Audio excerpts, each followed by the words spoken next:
Selamat siang, Pak Danang Satria Nugraha, selaku dosen pengampu mata kuliah Keterampilan Presentasi Akademik. Perkenalkan, nama saya Mauriciana Silungsari, NIM 191224026. Pada kesempatan ini, saya akan membahas materi perluasan lексem ibu dalam bahasa Indonesia. Pokok pembahasan saya, yang pertama, konstruksi idiomatis, yang kedua, makna perluasan lексem ibu, dan yang ketiga, jejaring semantis. Pokok pembahasan yang pertama, pemunculan konstruksi idiomatis berlексem ibu dan ragam makna perluasannya. Dapat dinyatakan bahwa terdapat aspek kognitif yang melatar belakangi terjadinya proses tersebut. Konstruksi idiomatis lексem ibu sekurang-kurangnya terdiri atas 3 pola, yaitu pola X plus N, pola X plus V, dan yang terakhir, pola X plus N tambah N. Pola yang pertama, pola X tambah N. Lambang X mewakili morfem ibu, dan lambang N mewakili kelas kata nomina. Pola tersebut muncul dalam konstruksi ibu negara, ibu jari, ibu kota, ibu suri, ibu tiri, ibu susan, dan ibu peri. Contoh kalimatnya yaitu ibu tirinya baik hati dan penuh perhatian. Ibu tiri, ibu berperan sebagai nomina, dan tiri berperan sebagai nomina juga. Selanjutnya itu pola yang kedua, pola X plus V. Lambang X mewakili morfem ibu, dan lambang V mewakili kelas kata verba. Pola tersebut muncul dalam konstruksi ibu asuh dan ibu sambung. Contoh kalimatnya, Rini mulai akrab dengan ibu sambungnya. Ibu sambung, ibu berperan sebagai nomina, dan sambung berperan sebagai verba. Yang ketiga, pola X plus N dan N. Lambang X mewakili morfem ibu, dan lambang N mewakili kelas kata nomina. Pola tersebut muncul dalam konstruksi ibu suri kerajaan. Contoh kalimatnya, dialah Ratu Elizabeth L., ibu suri kerajaan yang terkenal, ibu suri kerajaan.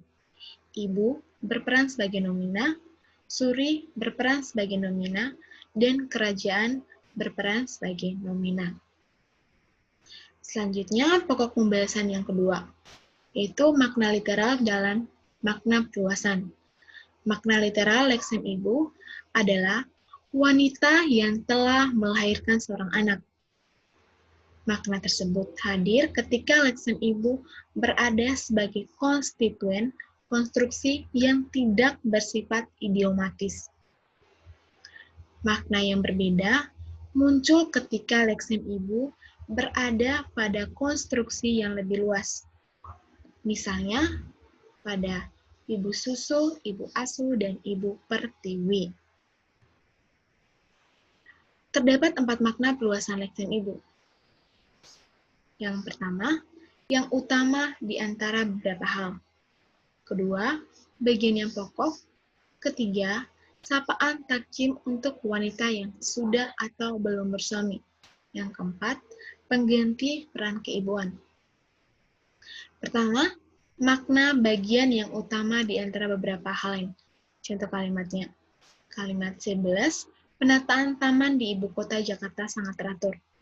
Kalimat 11A, penataan taman di kota ibu Jakarta sangat teratur.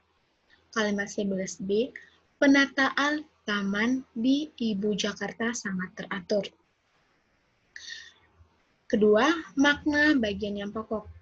Kalimat 12, ibu jarinya tergores pisau dapur. Kalimat 12A, jari ibunya tergores pisau dapur. Kalimat 12B, ibunya tergores pisau dapur. Ketiga, makna sapaan takjim untuk wanita yang sudah atau belum bersuami. Kalimat 13, Mas, ternyata ibu negara juga hadir di sini. 13A, Mas, ternyata negara ibu juga hadir di sini. 13B, Mas, ternyata negara juga hadir di sini. Makna pengganti peran keibuan. Kalimat 14. Tidak semua wanita mau menjadi ibu. Maaf, ulang lagi. Tidak semua wanita mau menjadi ibu susu. Kalimat 14A. Tidak semua wanita mau menjadi susu ibu. Kalimat 14B. Tidak semua wanita mau menjadi ibu. Dari keempat contoh kalimat itu, ditemukan ada perbedaan setiap contoh-contoh kalimatnya. Pembahasan yang ketiga, yaitu jejaring semantis. Jejaring semantis merupakan bagian ilustrasi perluasan makna sebuah leksem. Penyusunan jejaring semantis didasarkan pada sebaran makna perluasan yang dihasilkan oleh leksem ibu. Di sini ada contoh jejaring semantis berupa bagan. Kesimpulan dari ketiga blok pembahasan itu dapat disimpulkan bahwa leksem adalah suatu kata terkecil dalam sebuah bahasa dan biasa dimasukkan sebagai entry atau lema dalam sebuah kamus. Perluasan makna leksem ibu dapat dideskripsikan melalui 3 bagian. Yang pertama, konstruksi idiomatis. Yang kedua, makna literal dan makna perluasan. Dan yang ketiga, jejaring semantis. Konstruksi idiomatis leksem ibu sekurang-kurangnya terdiri atas 3 pola. Yang pertama, pola X plus N. Yang kedua, pola X plus V. Dan yang ketiga, pola X plus N tambah N. Lalu terdapat 4 makna perluasan leksem ibu. Yang utama di antara beberapa hal lain. Yang kedua, bagian yang pokok. Yang ketiga, sapaan takjim untuk wanita yang sudah atau belum bersuami. Dan yang keempat, pengganti peran keibuan. Makna leksem ibu dapat dipetakan dalam sebuah jaringan semantis yang mengilustrasikan terjadinya proses perluasan makna. Sekian presentasi dari saya ucapkan terima kasih dan salam sejahtera untuk kita semua. Selanjutnya saya akan menampilkan biodata saya. Nama lengkap saya Mauriciana Sirungsari, NIM 191224026, email sarisarto236@gmail.com, alamat Jalan Argulo 03 Catur Tunggal, Yogyakarta. Terima kasih.